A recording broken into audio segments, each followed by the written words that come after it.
Hello, everyone. Today I have Carly Pearson back with me. She has actually been on before to tell her first birth story. And I saw her the other day and I was like, can you please come back and tell your second one? I'm dying to know what happened. And she is a birth photographer, birth doula, mother of 2 now. And she is just amazing and so fun. And I'm really excited to hear this second birth story because I actually don't know what happened. So this is going to be brand new information for me. I know. I kept telling myself the entire year, I was like, I'm going to do a post on this. Like, this is just such a full circle doula moment. And then life happened and you have 2 now kids. Here we are almost a year later and I've never talked about it. So it's hard to do things with kids. Yeah. Turns out when they're little, it's really hard to do things. Okay. So what's your age gap? So 2 years and 6 weeks. Okay. And were you trying for this one or were you like, oh, we got pregnant faster than we thought? Okay, so if you guys listen to my first birth story, I talk about how I have PCOS, now PMOS. And so we were I needed fertility help to get pregnant with Poppy, our daughter. And so we kind of assumed just in case we know we want to have a second, just in case it takes a minute, let's go ahead and start trying. And it just was one of those things that Zach was like, I can't wait to join the party. And he joined Evan looked at me and I got pregnant. So here we are. It's so funny. My friend has 6 kids and she jokes that for the last one, she's pretty sure that her husband just hung his clothes in her closet. Yeah. And that's how it happened. But isn't that so nice when that happens? Because I just did an episode, which is actually, I think, going to come out after this one, with a mom who did embryo adoption. And so she was doing, she put her embryos for adoption. Yes. And she was doing a spoiler alert for those going to listen to that episode, but she did IVF for the first and then got pregnant by accident before she got IVF for the second. So she had one spontaneous pregnancy. Yeah. And it happens a lot. I just had somebody tell me, what are you doing next February? And I was like, no, you are not.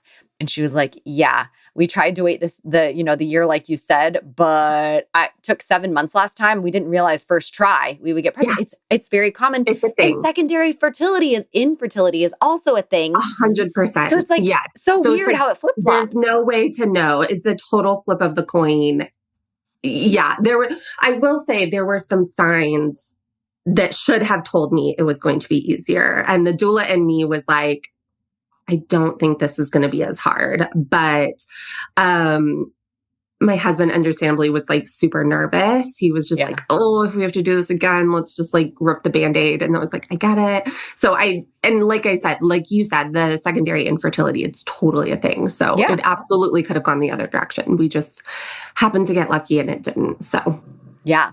So when you're planning this birth, did you do anything different from last time? Did you have different goals than last time? What was that like for you?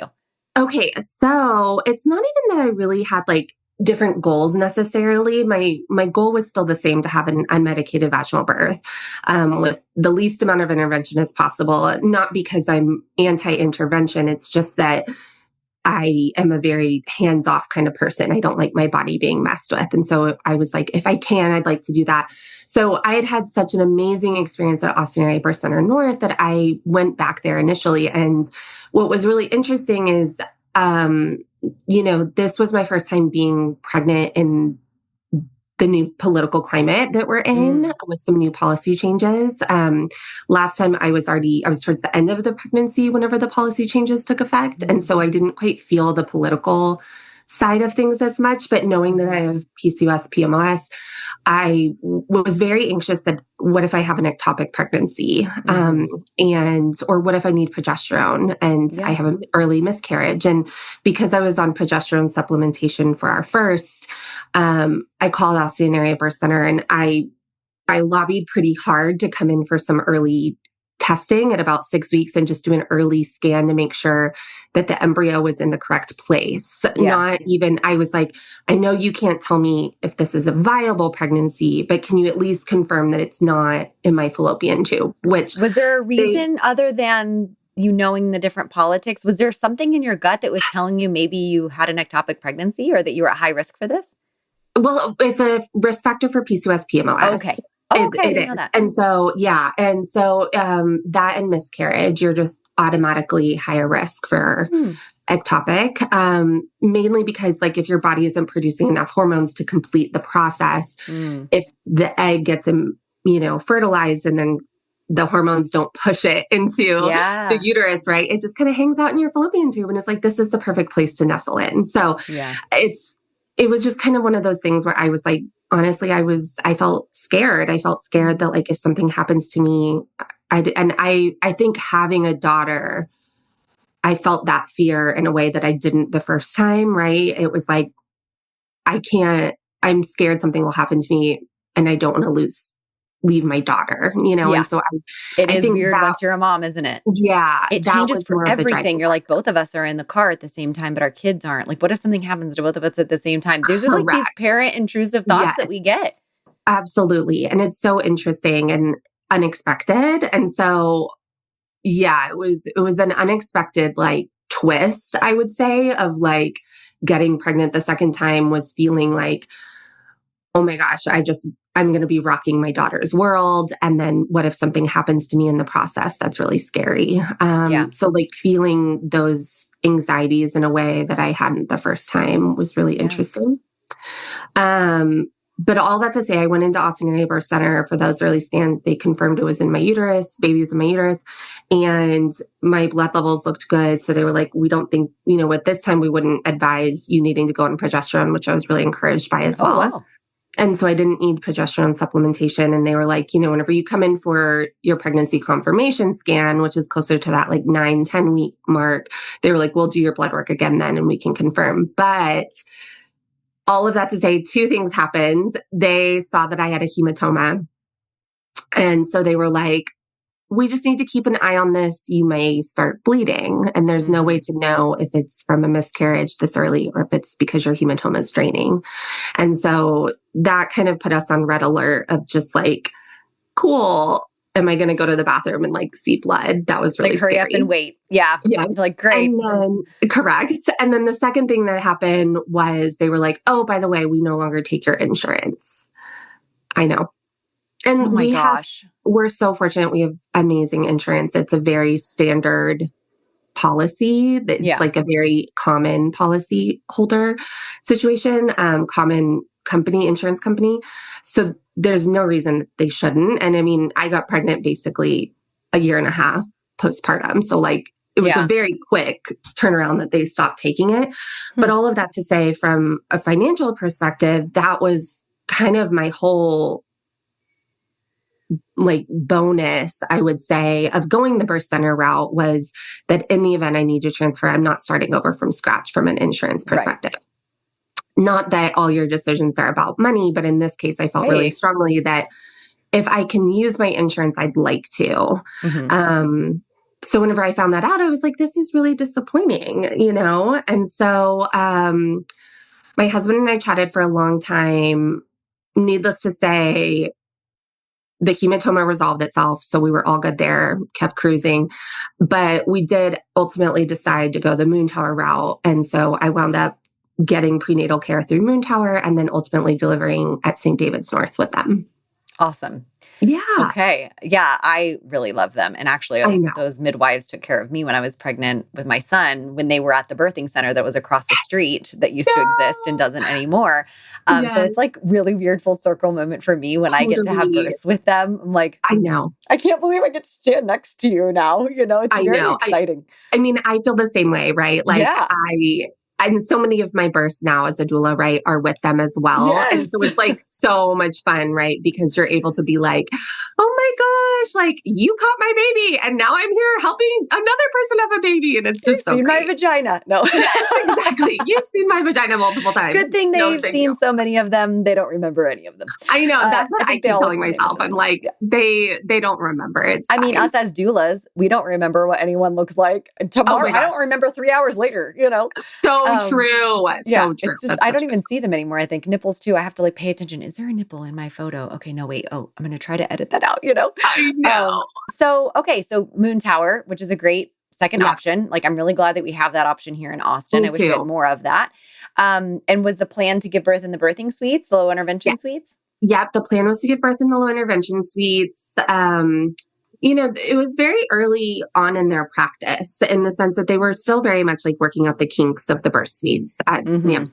And so there was a little bit of like, will this happen? Will this not? Yeah. So needless to say, it was like everything was geared towards we're getting into the birth suites, but we didn't know for sure. And so I held the plan, as always, very loosely.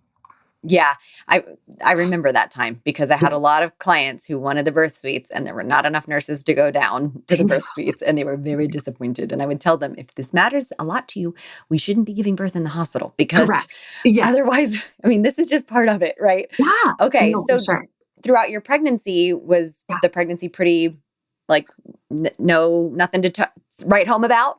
Well, I wish. This pregnancy kicked my buns. In like a totally unexpected way. So once again, we didn't find out the gender. Last time we didn't this time either.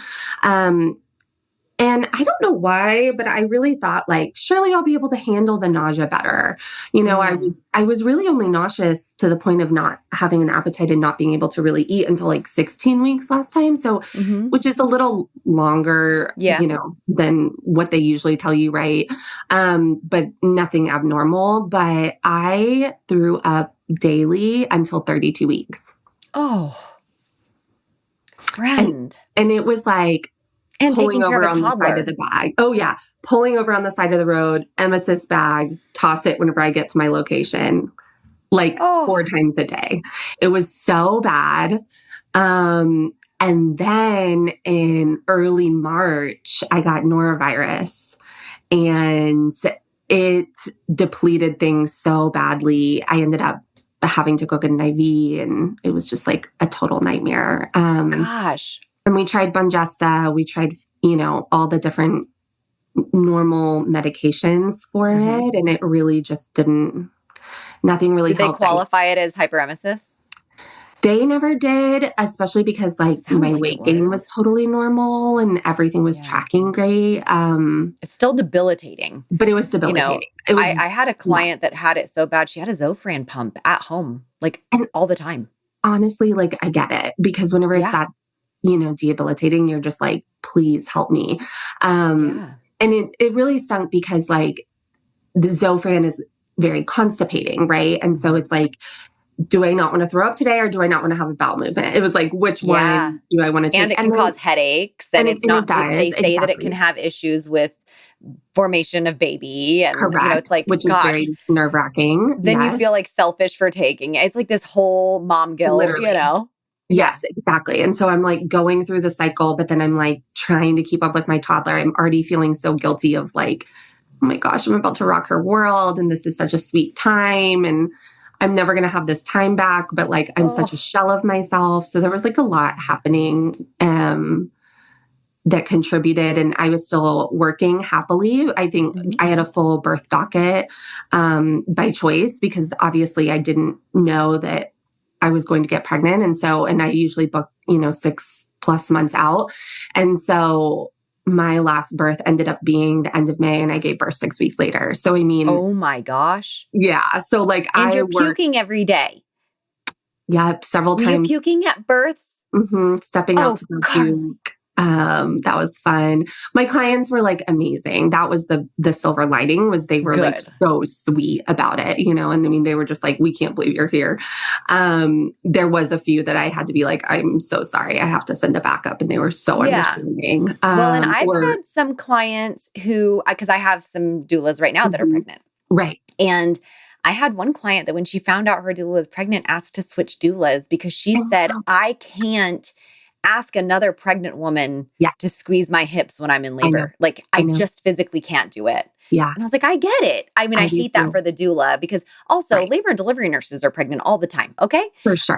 I was just at one the other day, 36 weeks, this woman was, and she's about to have her own baby. And here she is helping us, and I was like, nobody tells her she can't work, but doulas for some reason, it's like different. You know what? I figured it out. This actually was very enlightening because I did have a client that I could tell, not necessarily that it was like a problem that I was pregnant, but she was definitely concerned, not excited when she found out that I was pregnant, if that makes sense, which is totally a valid response. From her perspective, she was like, I'm going to be worried about you now. That's what this other mom was saying. Yeah. I just cannot ask that of another mother. Correct. She's like, I'm going to be wanting to like take care of you and make sure that you're taking breaks and getting your snacks and sitting down. And that's going to be really hard for me. And so we had to have a lot of conversations about that to make sure that like I was still even a good fit. Cause I was like, I completely understand if this is no longer a good fit. You know what I mean? Like it was as unexpected for me as it was for you. And I don't know if I would be able to have a super pregnant doula taking care of me because I'm a doula. I'm going to want to doula the doula, Correct. I would be worrying about her. So, okay. So interesting. So you're doing birth that whole time, not feeling great. I have heard that the more depleted the less time we give ourselves between pregnancies, the more depleted we are, and we haven't kind of rejuvenated our system yet. And so it can have more high risk of hyperemesis or puking and all of that. And I wonder if because you got pregnant a little sooner than you anticipated, maybe your body, wasn't back in homeostasis. Oh, it definitely was not. Oh my gosh, Sarah. No, I had only weaned a month prior. Oh yeah. So I was like, which I know people get pregnant while they're still breastfeeding all the time and their bodies are fine. But I think with PCOS, PMS specifically, that depletion, you feel it on a cellular level a little more intensely maybe. Because the depletion was so real. Like I would sleep 12, 15 hours and feel like I slept 45 minutes. Like I couldn't get enough sleep. You know what I mean?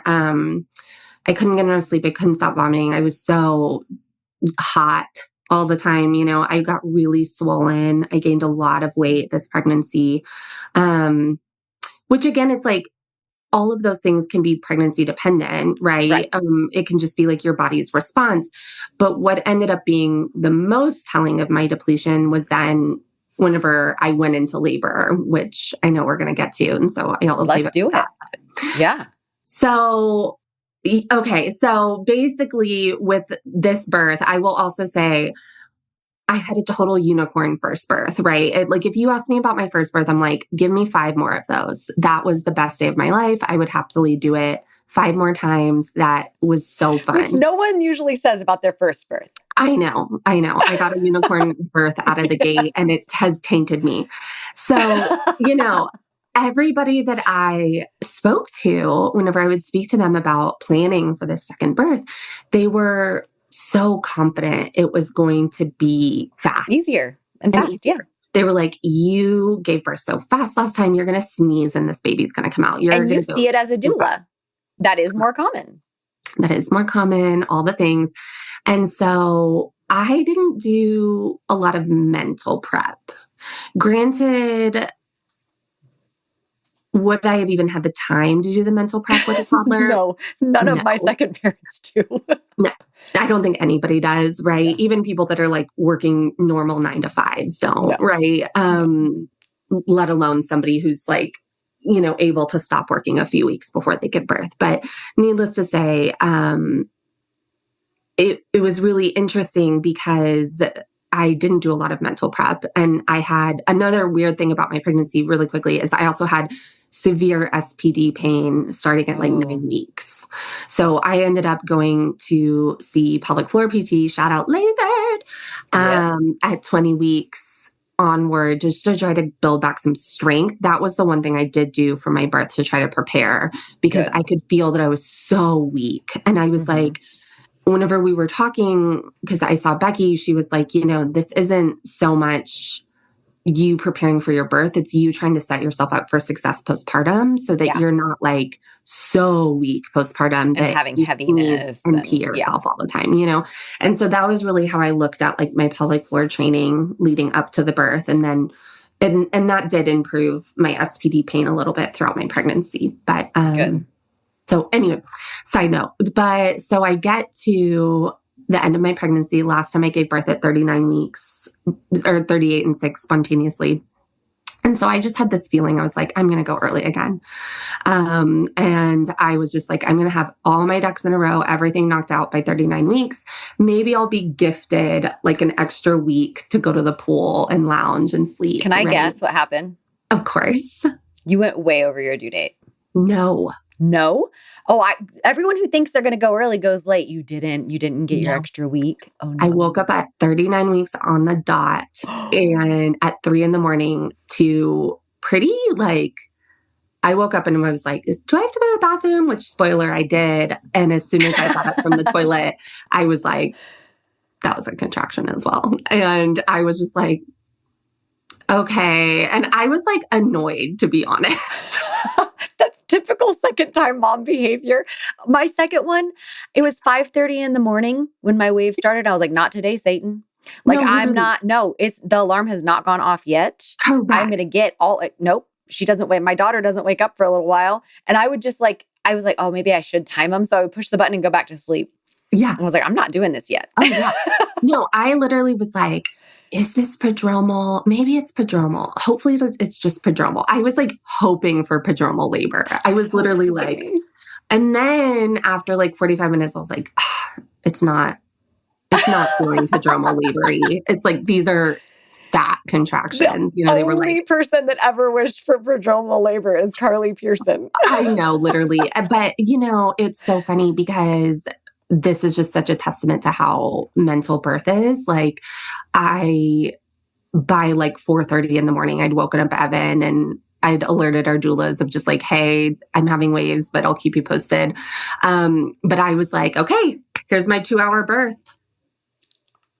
You know what I mean? And even as a doula, when you think somebody's birth is going to be fast and then it's 8 hours, but even though it was only 8 hours, which isn't that long, you feel like you were there for 24 because you thought it would be 2. Like, those births are so exhausting because your mind had only prepped for a short amount of time. I can't imagine being the person going through it.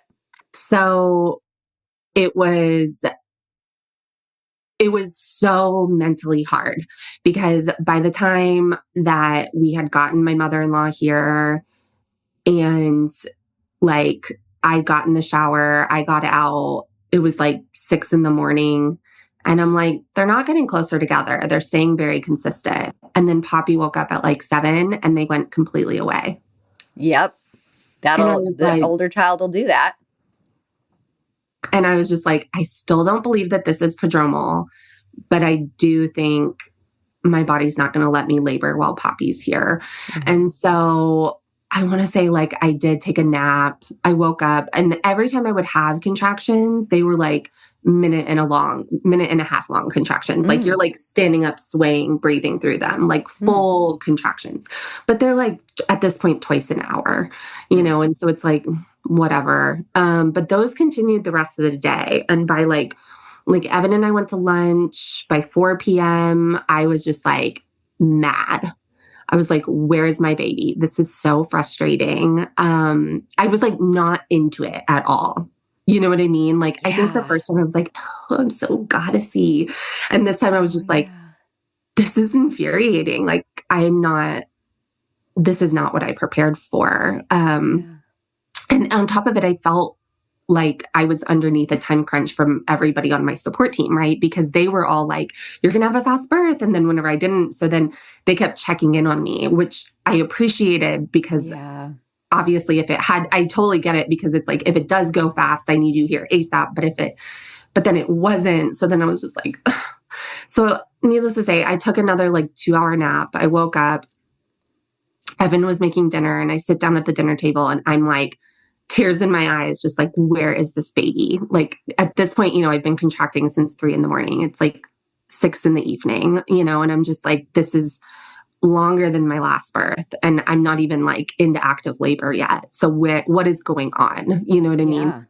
And I sit down and I take one bite of food and I like almost get sick. And I'm like, that's new because I had like completely dominated an entire bowl of noodles over lunch. Like I had just like eaten like I'd never eaten before. You know what I mean? Just like this vat of noodles. And so whenever I took this bite of food, I was like, uh-oh.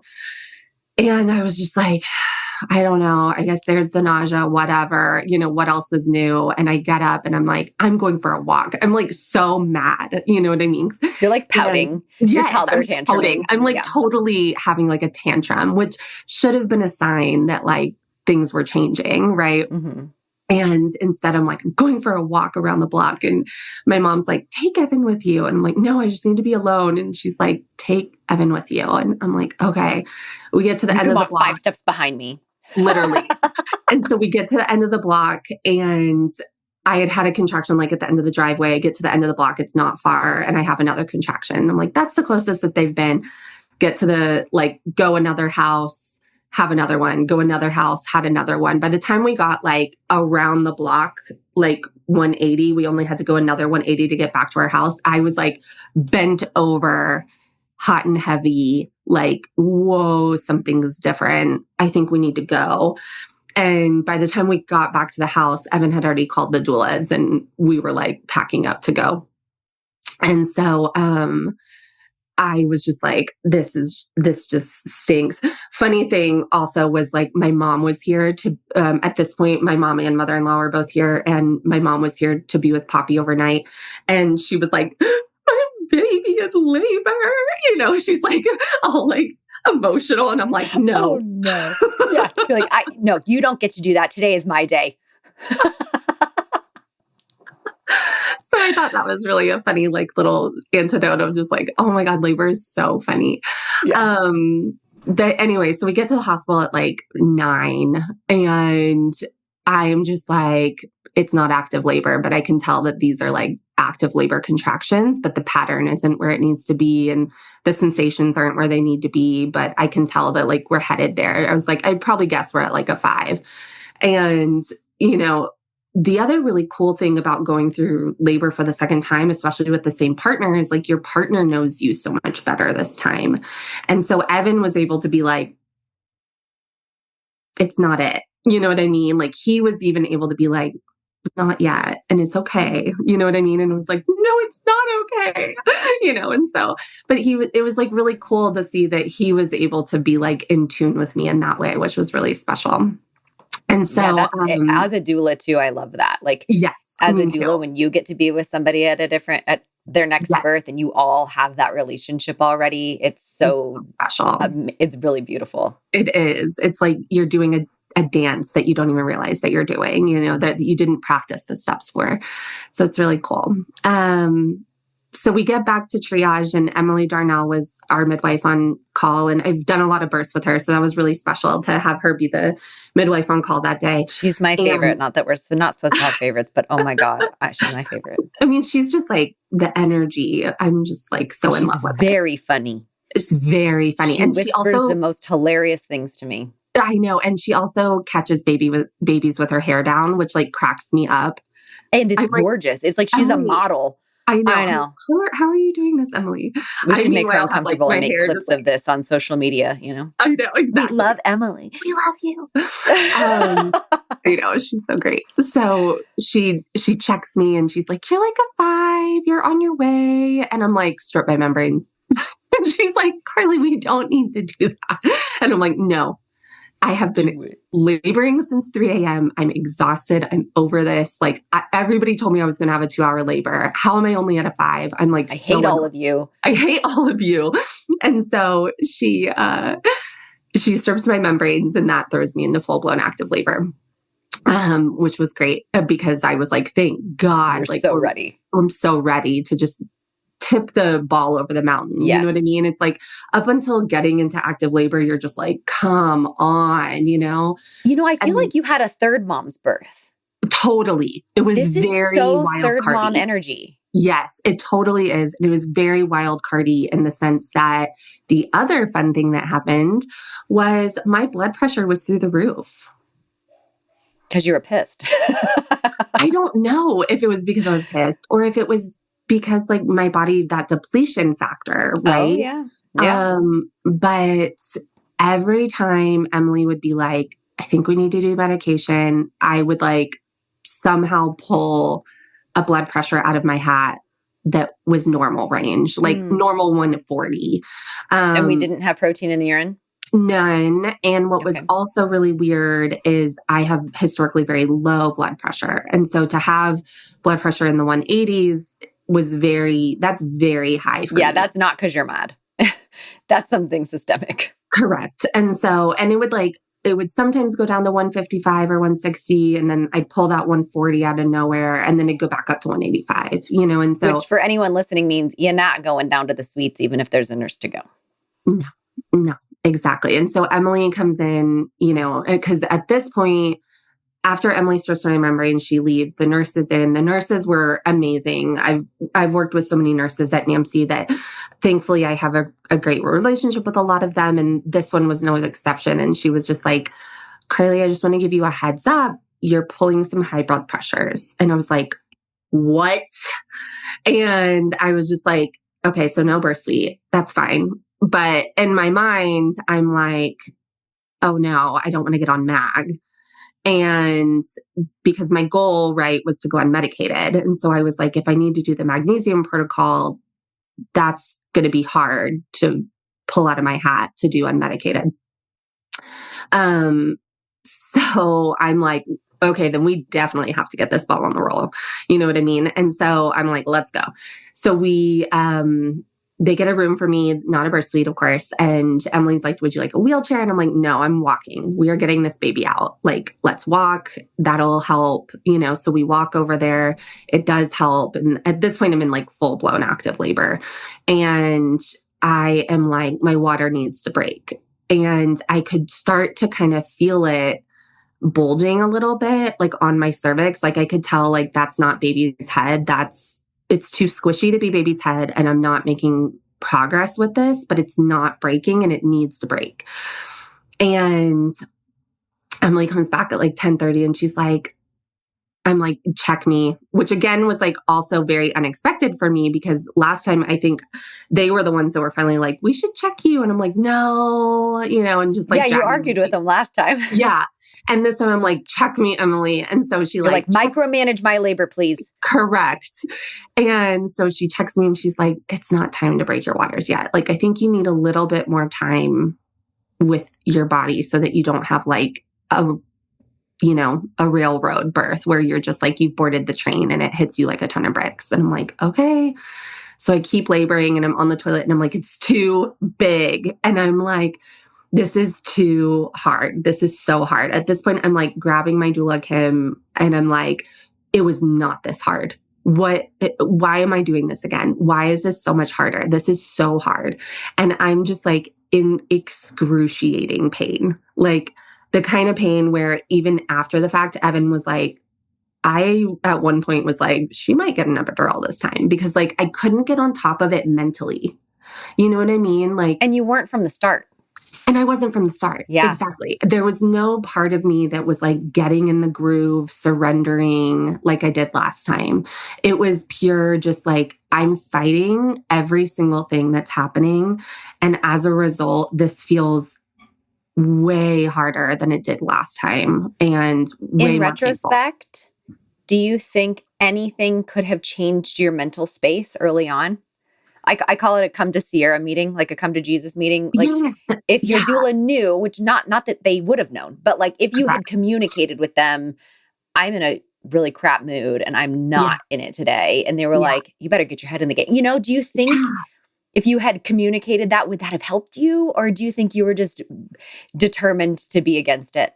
I think I was so like, I was just so convinced I was going to blink this baby out. You know what I mean? That I think that there was no like talking me off the ledge. Like I think the only thing, no matter what, nobody can make you blink it out. Yeah. Correct. And at the end of the day, it's like even the fastest bursts have those kind of like, right, even precipitous bursts that the person just feels like that just happened to me. Whenever I'm processing with them afterwards, they're like, I couldn't have forced that if I tried. You know what I mean? And so the only thing that I could think is that along the way, prenatally, if we had talked about it as such of like, this could be a long birth and that's fine. But instead, everyone, including my midwives, understandably, I would have done the same as from the birth worker's perspective, was like, we need to prepare so that you don't have a car baby. Right. Because that was the more likely scenario. Correct. Absolutely. And so, needless to say, it was like I think that would have been the only thing, is like resetting my own expectations of just like, this could go faster, it could go slow, and we're just going to take it as it comes. You know what I mean? Which is, if I were to give birth again, I think how I would now approach it, knowing that I've had both. I'm like, there's no guarantee. And that's okay. But that's actually helpful for me as a doula too, because if anyone has an early birth and then they're like convinced that they're going to have another early birth, I really ask them to rearrange their expectations. Just believe that you're going to go over, and anything earlier is like Christmas came early. Totally. But please don't expect to go into labor earlier. You're going to feel like you're pregnant forever. Because I've had moms give birth spontaneously at 37 and then the next one spontaneously at 41. So, I know. And that's a big difference. That's one that I do a good job of trying. They never listen to me still, but that's what I do a good job of, at least trying to rearrange expectations. But a speed would also, that's a help. I do it for the third baby. But well, of course, even we for all the second do, right? baby, because we're all like, first time slow, second time fast, third time wild card, fourth time they slide out, you know? And so it's like, I totally agree. Like it was a really good, from the doula perspective, reminder of like, even me as humbling. A doula it was so humbling. You know, it's like, I've been a doula for 8 years and I still fell into that trap of like, this is going to be fast. This is going to be easy. You know what I mean? And of course it wasn't. It's labor. Labor is never easy. So at that point when you were like, this is absolutely ridiculous, and your husband thought she might even get an epidural this time, what time of day was that? That was at like 11 p.m. So at this point, you know, contractions had started at 3 a.m. It was 11 p.m. It was almost midnight. Another kind of like wonky fact was, this was on July 12th, and I did not want to give birth on July 13th. I don't know why. I was just like, this person cannot have a 13th birthday. What if it falls on a Friday? They're going to forever think of bad luck. It's July. Funny. It's not even like related to October. I know, it's so weird. I'm not even superstitious. It was just like you weird that day. You were a little stitious. I guess I was a little bit, because I was like, this person can't have a 13th birthday. And so I just like, there was also a part of me that was like, I know I'm close. I can feel my bag of water is bulging. All it needs to do is break and I'll have this baby. So like, let's go. Also you were trying to not get on MAG. Like, having a baby sooner actually could be a good thing for what your body was going through. Yes, exactly. And so needless to say, Emily comes back in like a little after 11:30, and I'm like, it's my bag of waters, because she's like, are you feeling pushy? And I'm like, no, my bag of waters needs to break. I can feel it bulging into my vagina. Like, it's so uncomfortable. And she's like, do you want to do something about it? And I'm like, yeah, I think we need to do AROM or something. Like, this is so much more painful than it should be. And I know it's that bag of water. And so sure enough, she, breaks my waters, and almost immediately, first of all, it was very hard for her to break my water. She was like, that thing was like sealed shut. So I was like, well, that's encouraging that I wasn't just like crazy, that this bag wasn't like breaking, you know what I mean? But as soon as she broke it, I was like, I'm pushing. And do you know how many centimeters you were when she was breaking it? No. Okay. I was just curious. I know, I was too, but I never asked her. I was just like, break it, Emily. But I started pushing immediately, and like completely involuntary, which was also different than my first, because with my first, I labored on the toilet at 10 centimeters for an hour and a half. Yeah. Like, I literally was like, I have to push now. You know what I mean? Yeah. Versus this time my body was like, get out. And so that was really different. And then the other thing that was weird was, I was on the bed, like on my side, but I was like flopping back and forth like a fish. Your body just knew that your hips needed to move that way. I guess so. I was like, I literally would go from like on my side, the hands and knees, push, on my side, on my hands and knees, push. Like, it was just like flopping back and forth. And sweet Emily was like, I'm going to support your perineum. And I was like, no. And she was like, oh, okay. And then she was like, pull your knee back like this. And I was like, no. And she was like, okay. And so, that's so good. I know. And so I was just like, no one touch me. And then after the head was out, I was like, okay, Emily, you can help me. And so then Emily caught the rest of my baby and brought baby up onto my chest. And it was like pitch black in the room. We had like no lights on. Our poor birth photographer, she was like by the one source of light, and, I was like, I'm sorry. I always wonder how they do that. I'm like, how do they even get anything good? But they don't want to be like, hey, can we turn on a light for me, please? You paid a lot of money for a birth photographer. I know, exactly. I know. And so baby comes out though, and it's a boy, which we were shocked about. Nobody in my family has a girl boy or boy girl combo.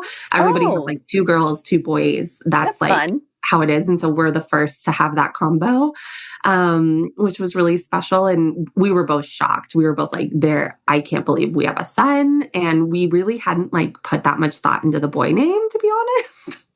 Because we were so like, it's going to be a girl.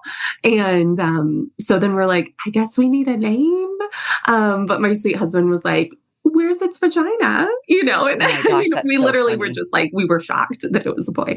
So that was really special. And I mean, he was just like the most chill little dude. He just like came out super vernixy, just came out, and like one of his eyes was like sealed shut with his vernix. And he's just the real question is, was it before midnight? It was before midnight. Yes, you got what you wanted. So literally she broke my water and I gave birth like 5 minutes later. I love it. Yeah. So sometimes that's what it takes, man. And yes, you could have had a baby with the waters intact. Yes. But like sometimes it's a Hail Mary pass because you're like, I can't do this anymore. Yeah. Well, and it was really fascinating, right? Because I always ask my clients when they're in labor, like, are you suffering or coping? And I was suffering. Yeah. I was able to finally like dig deep and surrender probably for that hour when Emily came in and was like, we shouldn't break your water yet, to when she came back and was like, let's break your water. There was a good solid hour in there that I was like, the only way out is through. I just got to like grin and bear it. And I just sat on the toilet rocking back and forth for that hour in the dark with Evan, and was just like, that was my one surrender moment of like, where I do feel like I was able to finally turn off my brain. And so when she came back and she was like, we can break your water if you want. And I could feel it bulging and was like, let's do it. There was that also factor of, in addition to the date, which is just, a fun fact. It was also like, I don't want to be on MAG and I don't want to be suffering anymore. And I'm suffering. Yeah. And so, when she broke my water and I gave birth right away, I just felt like such relief. You know what I mean? And, pushing was I pushed twice, I think. And like, that was crazy. And then the weird thing is I was like, my belly was so much bigger this time. I was like, surely it's a bigger baby in there. He was like the same size as my daughter, which was also like a fun little, like, how fascinating. Like I carry totally differently,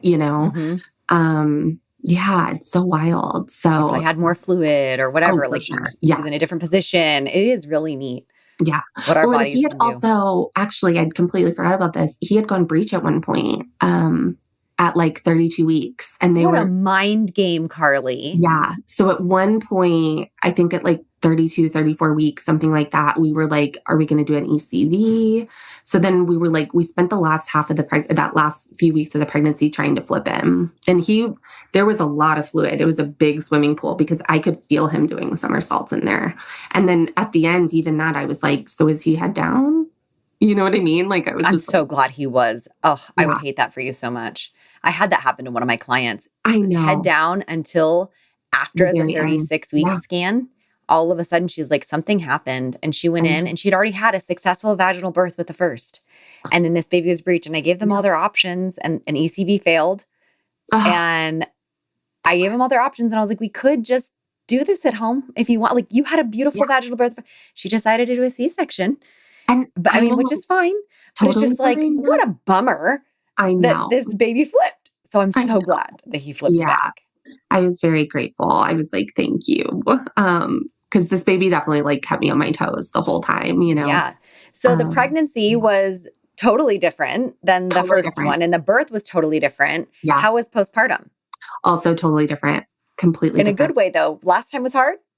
Maybe this time was easier? Last time I was blissed out till 4 months. Okay. It didn't get hard till 4 months. Like the first 4 months, I was just like on cloud nine in like pure bliss, just like so blissed out, just like, this is the best ever. I can't wait to do this again, blah, blah, blah.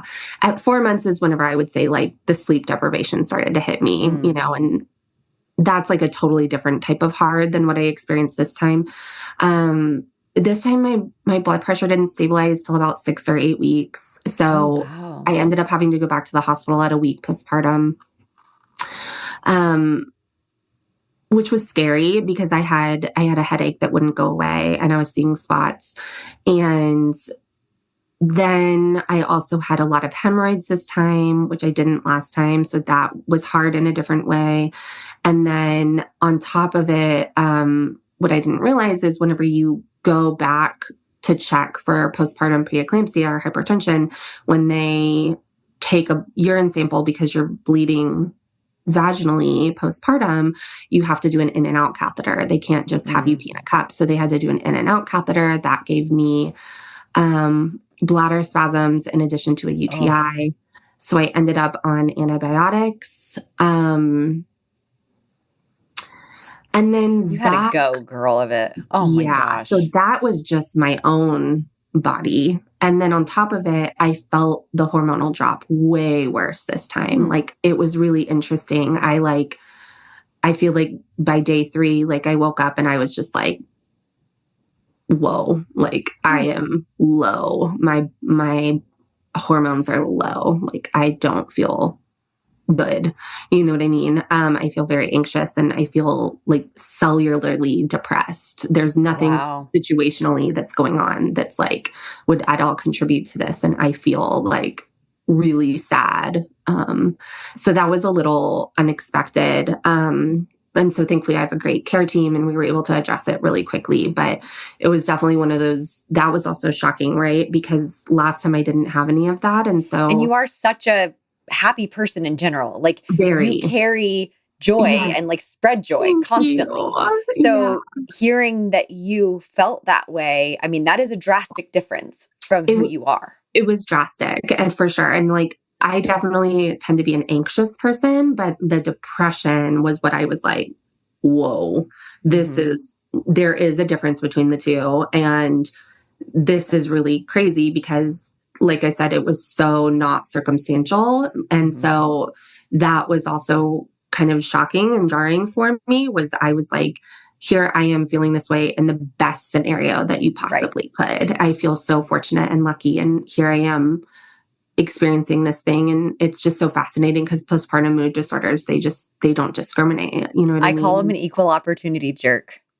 When I teach my classes, I love an equal opportunity jerk, and anyone can get them. And even the person who didn't give birth can get them. So you're welcome. You know, there are things that make your risk factors higher for sure, but it can get anybody.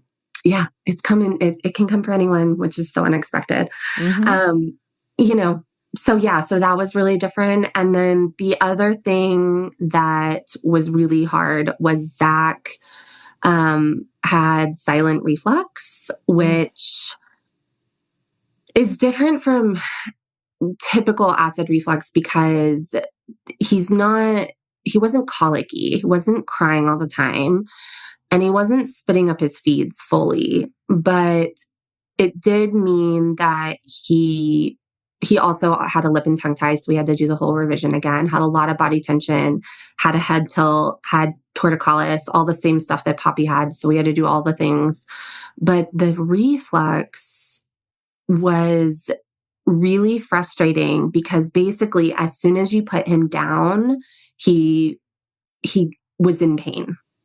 And so as a result, by like 6 weeks postpartum, if you put him down at night, he was pulling his legs up and crying really hard. And so that was really hard. And so by, 2 months. My son was similar, actually. Really? The same thing. Yep. So interesting. I even put, my son's 8. So they did things crazy how much things change. I'm like, they gave him, antacids. I gave him drops and he had medicine.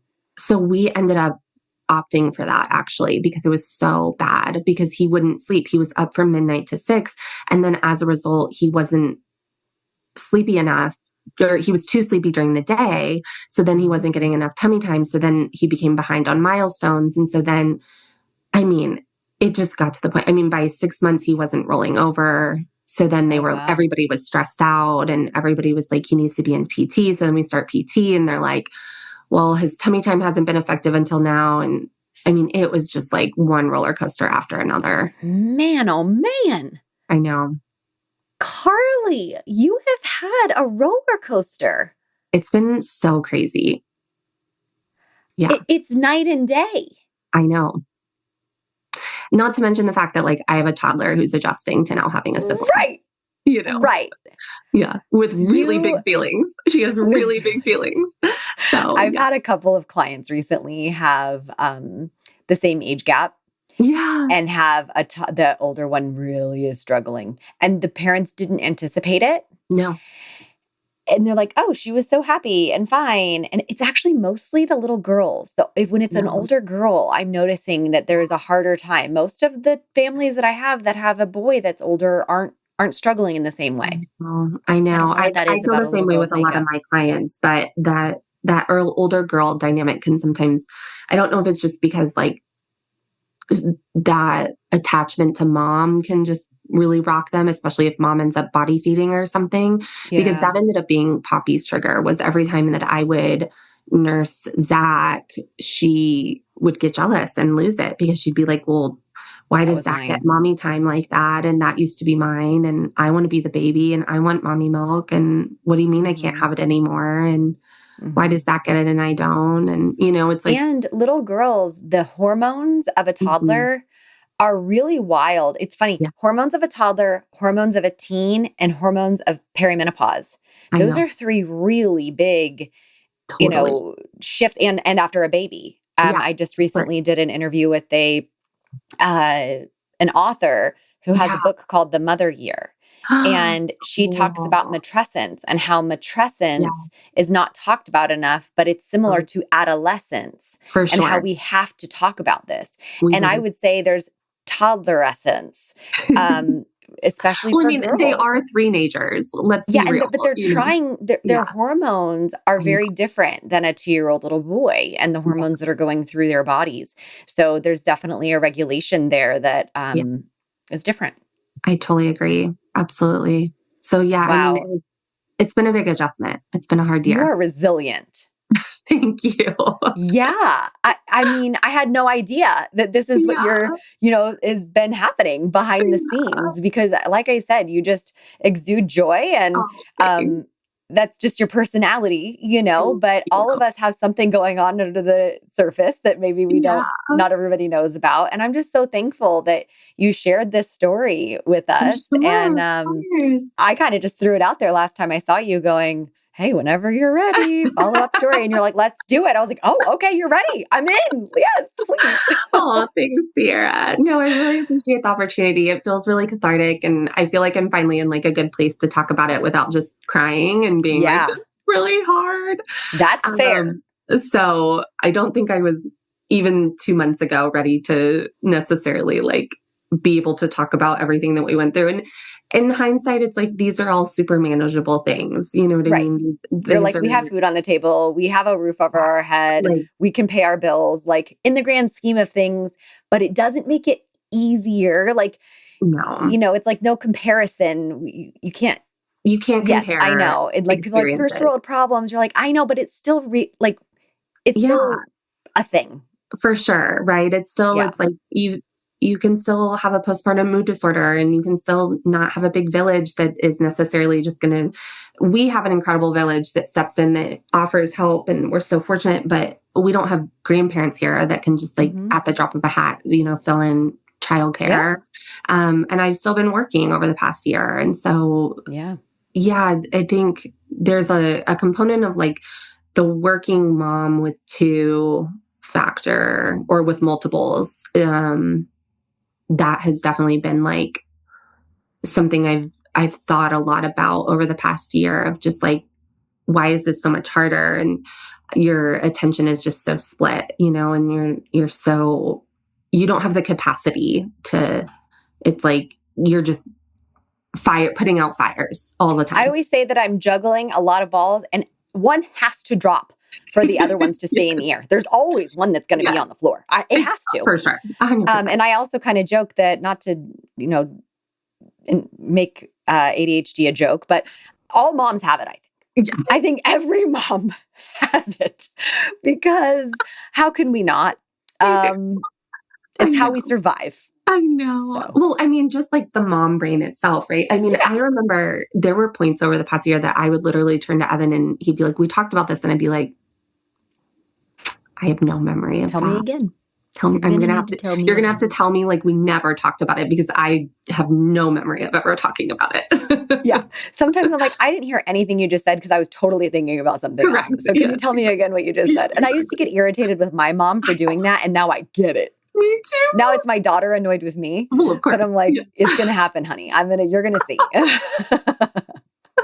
Well, yeah. Well, thank you so much. Tell people how they can find you if they want to follow you on Instagram and all the things, and I'll add it in the show notes too. Oh my gosh. Thank you. Well, y'all can find me at www.carleyphotography.com. It's Carley, Carley. So there's an E in there. And then also on Instagram, just Instagram/CarleyPhotography. I have been understandably terrible at posting over the past year, but as Zach gets a little older and he'll be going into school and things, my hope is to be able to come back to the community online. So, but I always have a valid reason. Yeah, I always have a busy photography season, so I feel like I always at least pop in to be like, "Hi, I'm alive" for that. I have a camera still. Yes. Yeah. Okay. Well, thank you so much. Thank you so much for coming. Thanks, Sarah. Thanks for listening. If you enjoyed today's episode, please take a moment to follow, rate, and review the podcast. It helps us reach more families who can benefit from this resource. For more resources, classes, and services, head to empoweredbeginningsatx.com or check out the Birth Baby Academy at birthbabyacademy.com. Until next time, wishing you confidence and calm on your journey through birth and beyond.